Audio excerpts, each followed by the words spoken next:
नाजरीन, तो आपने वीडियो मुलाहिज़ा की। रियासत मदीना में दीनी मदरसा की बापर्दा मुअल्लमा पर पुलिस का बेईमाना तशद्दुद, बालों से पकड़ कर घसीटा, लातों मुक्कों से निहत्ती सनफ़ नाज़िक को मारते रहे। बेपर्दगी पर मुअल्लमा खातून दहाई देती रही, लेकिन उसकी फ़रियाद सुनने वाला कोई न था।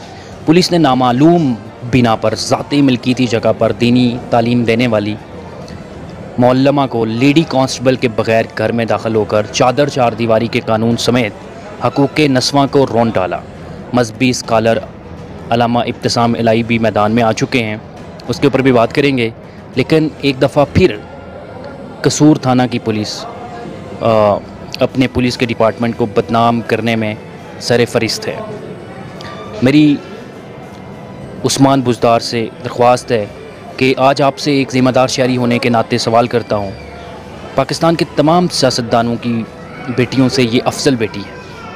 एक मदरसा की मुअल्लमा है, बच्चों को दीनी तालीम देती है, ये भी कौम की बेटी है। अगर आज किसी चोर, लुटेरे, डाकू सियासतदान की बेटी होती तो आपके अवानों की ईंट से ईंट बच चुकी होती। 3 सालों में आपसे एक महकमा पुलिस का दुरुस्त ना हो सका।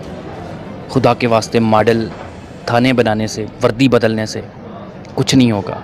इन वर्दी में छुपे भेड़ियों को उल्टा लटका दो जो अपने इख्तियारात से तजावीज़ करते हैं। ये हमारे मुहफ़्फ़िज़ हो ही नहीं सकते जब तक ये दरिंदगी दिखाते रहेंगे।